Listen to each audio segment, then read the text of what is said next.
তাকে জানি আল্লাহর ঠিকা তারাই লয়ে বই রয়েছে। কারণ ওই যে ব্যবসায় হাত দিছি তো জাকাতে দেওয়ার কথা জগতে কোনো কিতাব দিয়ে, কুরআনুল মাজিদ দিয়ে, হাদিস দিয়ে কেউ প্রমাণ করতে পারবে যে জাকাত মসজিদে দেওয়ার হুকুম আছে, মাদ্রাসায় দেওয়ার হুকুম আছে? কেউ দেখাইতে পারবে? জাকাত দিবেন এতিমকে, কথা এতিমের হাতে। অহনে এতিমের দেন ঠিকই, কিন্তু এতিম গো যে লিডার আছে হ্যাঁ তো এতিম না, হ্যাঁ রাতে নিয়ে দেন। হ্যাঁ এতিম গো দিছেন 2000, দেয় 200, বাকি 1805। হ্যাঁ আঙ্গুল ফুইলা বটগাছ হয়ে জায়গা, বাড়ি গাড়ি টাকা পয়সা সব হয়। খুঁজলে দেখেন যাহাদের কোনো ব্যবসা নাই তারা বাড়ি গাড়ি টাকার মালিক হয় কেমনে, সম্পদের পাহাড় হয় কেমনে? এতিম ছাড়া ফেতরার টাকা খাওয়া, এই মিসকিন ছাড়া ফেতরার টাকা কে খায়? চামড়ার টাকা কে খায়? এটি পিসাবের মধ্যে আছে। এর জন্য কইছি, দেখেন একটা কথা যাই না রাখবেন। আমরা কই না ইত্তাদাইতু বিহাজাল ইমাম, কই না ইত্তাদাইতু বিহাজাল ইমাম, এই ইমামের পিছনে আমি নামাজ পড়তাছি, এই ইমাম যা যা করে আমিও তাই করি। আর খাস বাংলায় যদি কন, আমারও যেই নিয়ত হুজুরেরও, মানে হুজুরের যেই নিয়ত আমারও একই নিয়ত, হুজুরের যেই নিয়ত আমারও একই নিয়ত। যারা আরবিতে পড়া পারেন, আমার এক ফুপা ছিল, উনি নিয়ত করতো বাংলায়, উনি আরবি পারতো না, সহজ সরল মানুষ। কয় উঠুম বহুম আমি, কবুল করবেন তিনি, কাবাতি শরীফাতি, আল্লাহু আকবার। মানে উঠবো বইব হ্যাঁ, কবুল করবো আল্লাহ, কাবাতি শরীফাতি, আল্লাহু আকবার। পবিত্র কাবার দিকে মুখ করে লইছে, আল্লাহ মহান। দেখেন তাইলে হুজুরের যেই নিয়ত আমারও সেই নিয়ত। মানে হুজুরের নিয়তের মধ্যে পীরের যেই নিয়ত আমারও সেই নিয়ত। পীর সাহেব যদি মনে করেন সালাদকে পড়াইব, এখান থেকে আগে আহি, সালাদ পড়াইব, সালাদ করাইব হইল মমিনে। ইমাম কে হয়? ইমাম হয় মমিন। মমিন ছাড়া ইমাম হইতে পারে না। যে খান্নাত যুক্ত সে কখনো ইমাম হইতে পারে না, যে খান্নাত যুক্ত সে কখনো ইমাম হইতে পারে না। কোরআন দর্শনে খান্নাত যুক্ত ব্যক্তিকে ইমাম বলা হয় নাই। খান্নাত যুক্ত ব্যক্তিকে কোরআনে প্রথমে বলা হয়েছে ইনসান, নাস এবং শয়তান।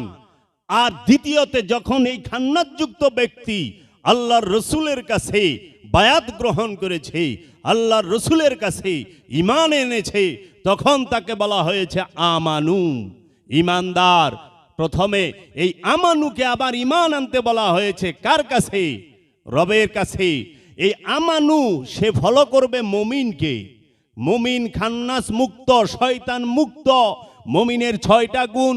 এই মুমিন সে সর্বপ্রথম গুণই হলো সে খান্নাস মুক্ত। মুমিনের জন্য সালাতের হুকুম সারা কোরআনে কোথাও নাই। কেউ দেখাইতে পারবে না, জগতে কোনো আলেম নাই, কোনো আল্লামা নাই যে দেখাবে মুমিনের জন্য সালাতের হুকুম আছে। সালাতের হুকুম আছে আমানুর জন্য, মুমিনের জন্য সিয়ামের হুকুম নাই। সারা কোরআনুল মাজিদের মধ্যে সারা জগতে কোনো আলেম দেখাতে পারবে না যে আমানুর মুমিনের জন্য সিয়ামের হুকুম। নামাজ, রোজা, হজ, যাকাত, কুরবানি সবকিছু আমানুর জন্য।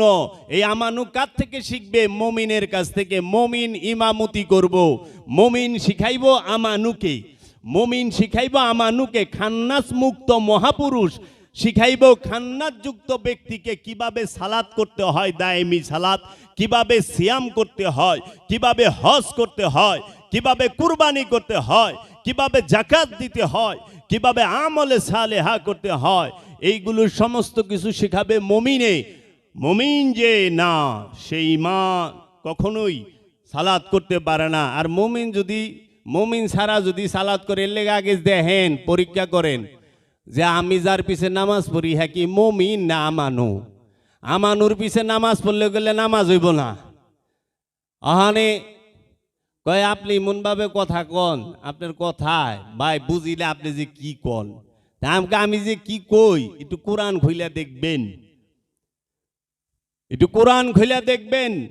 মুমিন ছাড়া অন্য কাহারও পিছে ইত্তেদা করার হুকুমই নাই কোরআন দর্শনে। আর যদি আপনি অন্যটা মানেন তো পেঁচ মাইরে তো কত কিছুই কন যায় ইচ্ছা মতো। মুমিন সালাত, যার পিছের সালাত করতেছেন ইমাম সাহেব, আগে দেখেন সে মুমিন কিনা, মুমিনের যে 6 গুণ, এই 6 গুণের মধ্যে আছে কিনা। আচ্ছা, যে পীর সাহেবের পিছে নামাজ পড়তেছেন, এখন আল্লাহর ওলি গো কাছে কথা কই দিব না, খালি মৌলবী কথা লইব। এই যে যারা নাকি আল্লাহর ওলি, কি লেখে এলেমে হাক্কানি, অল্পতে দাক্কানি, আলহাজ, হজরত, মাওলানা, শাহসুফি, সৈয়দ, মানে এক সাঙ্গারি টাইটেল, অমুক হজুর। যারা পীর মাশায়েখদের কাছে মুরিদ হইছেন, এখন পীরের কাছ থেকে তো সালাত শিখেন, পীরের পিছে সালাত পড়েন। অহংকার অনেক পীর সাহেব তো সবাই তার মুরিদ গনিয়া ওয়াক্তি সালাত করে না, করে তো। আচ্ছা, শিখাইতেছে পীরে কুরবানি, শিখাইতেছে পীরে হজ শিখাইতেছে। এখন আগে চান পীরে যদি দুনিয়াদার হয়, আপনার সালাতও দুনিয়াদারি সালাতি হইব। পীর যদি দুনিয়াদার হয়, আপনার সালাতও দুনিয়াদারি সালাত হইব। পীর যদি দুনিয়াদার হয়, আপনার জাকাতও দুনিয়াদারি জাকাত হইব। আপনার পীর যদি দুনিয়াদার হয়, আপনার কুরবানিটাও দুনিয়াদারি কুরবানি হইব। এর জন্য পীর হোক চাই ইমাম হোক, অবশ্যই তাকে মুমিন হইতে হবে। আর মুমিন ছাড়া ইমাম হইতেই পারে না।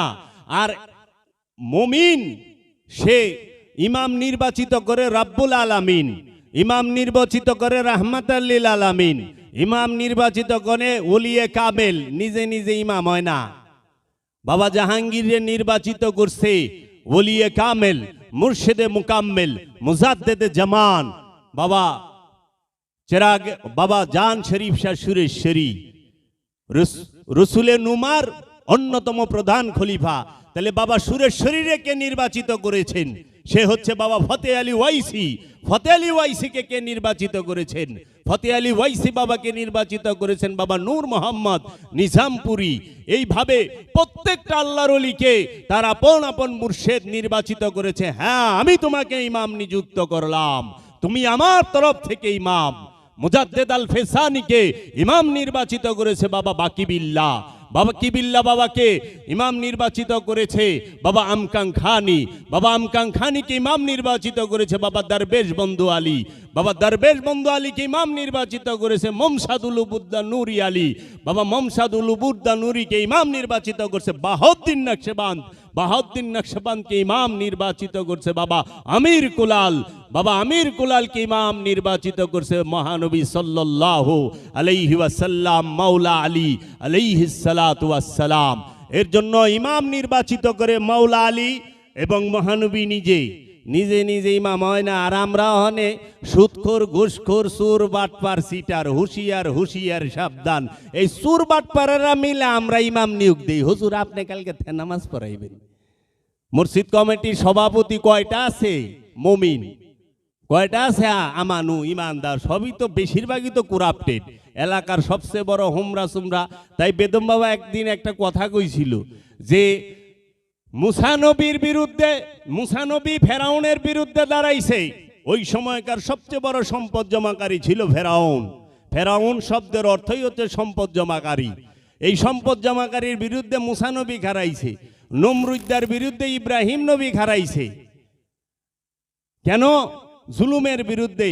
আর এখনকার আমাগো আলেম সমাজ কি করে? এলাকার সবচেয়ে বড় ঘুষখোর, বাটপার, সিটার হের যায়া হের লগে বাউ রাখে। গরিবের দামই নাই, গরিব মানুষের লগে কথাই নাই। সবচেয়ে বড় ঘুষখোরের বাড়িতে ডেলি খতম পড়ে। আর রোজার মাস আছে সকালবেলা এই হে খতম পড়ে। অথচ কোরআন দর্শনে তো এই ঘুষখোর, এই জুলুমবাজ, এই জুলুমকারীর বিরুদ্ধে সর্বপ্রথম দাঁড়াবে সমাজে ইমাম। ইমাম দাঁড়াবে যে মহানবীর হাদিস দিয়ে একটি সুয়ের ছিদ্র দিয়ে যদি একটা উট এই পার থেকে ওই পার যাইতে পারে, তাহলে একটা ধনবান ব্যক্তি জান্নাতে প্রবেশ করবে। সম্পদ জমাকারী মানুষ কখনো জান্নাতে যাইব না। সম্পদ জমাকারী মানুষ জাহান্নামী। আল্লাহর হাবিব হাদিসেও কয়ে দিছে, কোরআনেও আল্লাহ কয়ে দিছে। এখন সম্পদ জমাকারী গো সাপোর্টেই তো সবাই আছে। গরিবের লোকে কে আছে? গরিবের লোকে কেউ নাই। সত্য বললে সমাজে থাকা যাইব। এখন ইমাম সাহেব খাড়া হইল আল্লাহর ওলির বিরুদ্ধে সর্বপ্রথম। এক মহল্লায় যদি আল্লাহর ওলি থাকে, কোনো মজ্জুব থাকে, কোনো আবদাল থাকে, তখন সে দাঁড়ায় যায় তার বিরুদ্ধে। কিন্তু সম্পদ জমাকারী, সুদখোর, ঘুষখোর, এই জুলুমকার, আত্মসাৎকারী, এদের বিরুদ্ধে দাঁড়ায় না। এই রকম আল্লাহর ওলির বিরুদ্ধে, বাবা জাহাঙ্গীরের বিরুদ্ধে দাঁড়ায় যায়, সুফি সদরুদ্দিন আহমদের বিরুদ্ধে দাঁড়ায় যায়, জান শরীফ শাহ সুরেশ্বরীর বিরুদ্ধে দাঁড়ায় যায়, মুজাদ্দেদ আল ফেসানির বিরুদ্ধে দাঁড়ায় যায়, এরকম খাজা গরিবে নেওয়াজের বিরুদ্ধে দাঁড়াইছে, দাঁড়ায় না? পৃথ্বীরাজের সাথে কত আলেম আইছিল ওই সময়কার, মুসা নবীর বিরুদ্ধে দাঁড়ায় নাই? দাঁড়াইছে তো। তো কাজেই ইমাম যদি গলত হয়, নামাজও গলত হয়ে যাইব। যারাই নামাজ পড়েন ইমামের পিছার পীর সাহেবের পিছে, আগে ইমামের দিকেও খেয়াল করেন, পীরের পিছেও খেয়াল করেন। ইমাম সাহেব কইলে জব কইরা মানুষ সেফটি ট্যাঙ্কির ভিতরে থুইয়া জাপজুপ লাগায়া তারপরে জুমার নামাজের খুতবা দিয়া জুমার নামাজ পড়ছে নারায়ণগঞ্জে। নারায়ণগঞ্জে পেপারে আইছে, ইউটিউব একটু ঢুইকেন, দেখবেন কতটি চ্যানেলের মধ্যে আসছে। এই লাল দাড়ি হুজুরের বয়স্ক মানুষ, হ্যাঁ, এক শিশু বাচ্চারে, ছোট্ট বাচ্চারে জব কইরা সেফটি ট্যাঙ্কে থুইয়া। আমার কাছে কথা হইল, এরকম যারা আছেন, তাহলে এর পিছনে 10 বছর যারা নামাজ পড়ছে, শেষ পুঞ্জি, পুঞ্জি তো শেষ। কারণ বিহাজাল ইমাম কইছেন তো, পুঞ্জি শেষ। তাহলে যারা বলৎকার করতেছে তাদের পিছে নামাজ পড়লে নামাজ কি হইব? যারা লোভ করতেছে তাদের পিছে নামাজ পড়লে নামাজ কি হইব? ভালো আলেম আছে না? এই জন্য মুমিন দেখবেন, সৎ মানুষ, সৎ আলেম, হাক্কানি আলেমের অভাব নাই। অসংখ্য হাক্কানি আলেম আছে, অসংখ্য পীরে কামেল আছে। সবাই খারাপ তা কই না কইলে, যারা খারাপ তাগো পিছে যায় না। দেখেন, হ্যাঁ নিজেই লুবি। আপনি কইছেন বিহাজাল ইমাম, তা আপনি লুব ছাড়া আর কি শিখবেন? হ্যাঁ নিজেই উগ্র, হ্যাঁ নিজেই ভয়ঙ্কর পাজি। এখন আপনি কইছেন বিহাজাল ইমাম, তা আপনি তারও 4 ডিগ্রি বেশি পাজি থাকবেন। কারণ হ্যাঁ ইমাম সাহেব এই যে গরম, আর আপনি তো পুরা শয়তান লইয়া বয়ে রইছেন, তা আপনি কি গরম হইবেন? সেদিন কসবাই গেছিলাম, এইরকম ইমামও দেখছি, মুত্তাকিও দেখছি, ওরে বাবারে গরম। এই হইল ইসলাম। ইন্নাস সালাতা তানহা আনিল ফাহশাই ওয়াল মুনকার। নিঃসন্দেহে সালাত পাপ থেকে বিরত রাখে, উগ্রতা থেকে বিরত রাখবে, সমস্ত অশ্লীল কর্ম থেকে বিরত রাখবে। তা আপনি বলতেছেন আমরা আল্লাহ আল্লাহ জিকির করলে আপনার নামাজে নষ্ট হয়। তা আপনিও আল্লাহরে ডাকতেছেন, আমিও আল্লাহরে ডাকতেছি। আপনি কোন আল্লাহরে ডাকেন? আর আপনার নামাজে তো পাতলাকে, যে 200 মিটার দূরে একজনে আল্লাহ আল্লাহ ডাকবার লইছে, এনতে আপনি ডিস্টার্ব হয়। তার মানে কি আপনি নামাজ পড়বেন দেখে পশু পাখিও চিল্লাচিল্লি বন্ধ করে দিব, মানুষজন সব সাইলেন্ট হয়ে যাব? কিমুন এবাদতকারী? এই এবাদত কিমুন? এবাদত তো এমন হবে, মাওলা আলী বলছে, আমি সেই আল্লাহর ইবাদত করি না যে আল্লাহকে আমি দেখি না। আমার পায়ে, মাওলা আলীর পায়ে তীর বিচ্ছিল, বলছে এখন খুইল না, বড় যন্ত্রণা করে, বেড়া ব্যথা করে। আমি যখন সালাতে দাঁড়াই তখন এই তীর খুইল, আমি টেরও পামু না। তীর ইমরাত থেকে 2 কোমরাদা বাইরে গেছে মাওলা আলীর পায়ে, কদম মুবারকে। ইমরাত থেকে সালাতের সময় খুলছে, তাইলে তার সালাত কত গভীর ছিল।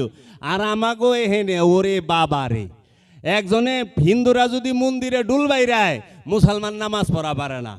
ওর ডুল বন্ধ রাখবি, আমি নামাজ পড়ুম। এটা কি ইসলাম? যদি ইন্ডিয়া এরকম করে যে আমরা মন্দিরে পূজা করুম, তুমি নামাজ বন্ধ রাখবা, আজান বন্ধ রাখবা, তখন তো আবার কইবেন জুলুম করে। না, যার যার ধর্ম শেষে করবে। লা ইকরাহা ফিদ্দিন, দিনের মধ্যে কোনো জবরদস্তি নাই। লাকুম দীনুকুম ওয়ালিয়া দিন, তোমার ধর্ম তোমার দিন তোমার কাছে, আমার দিন আমার কাছে। আমি মুর্শিদ মানি, আমি আমার মুর্শিদের কাছে গেছি, এটা আমি মানি, আমার টালয়ে আমি আছি, তুমি মানো না, তোমার টালয়ে তুমি থাকো। তুমি কেন জোর করে আইছো? কয় এটা আমার দায়িত্ব। এই যে আজকে যে চরমনায় যে ফোন দিছিল আমারে, কয় কি যে এটা আমার দায়িত্ব, আপনার হেদায়েত করে, সাবধান করে। তা আমাকে এই দায়িত্ব কে দিল? কয় আল্লাহ রাব্বুল আলামিন। আমাকে ইন্না লিল্লাহ। কয় কি আল্লাহ আপনার নিজে দায়িত্ব দিছে? তখন আর কথা কয় না। আল্লাহ আপনার দায়িত্ব দিলে আপনি ফোন করে বকাবকি করবেন না। আল্লাহ রসুলরে দায়িত্ব দেয়, আল্লাহ ওলিরে দায়িত্ব দেয়, আল্লাহ নবীরে দায়িত্ব দেয় মানুষকে হেদায়েতের জন্য। আর ওলি নবী রসুলরা এই শিবারাম পাড়া কায়দা পড়ায় না। ওলি নবী রসুলরা মুর্শেদে ধ্যান শিখায়, দাইমি সালাত শিখায়। কি? বরজাকে শেখ, তসব্বুরে শেখ। নিরিকে মুর্শেদ, বরজাকে মুর্শেদ, তসব্বুরে মুর্শেদ। এই দাইমি সালাত করাইতে করাইতে, হাকিকি সিয়াম করাইতে করাইতে, যাকাত দিতে দিতে মানুষ মুমিনে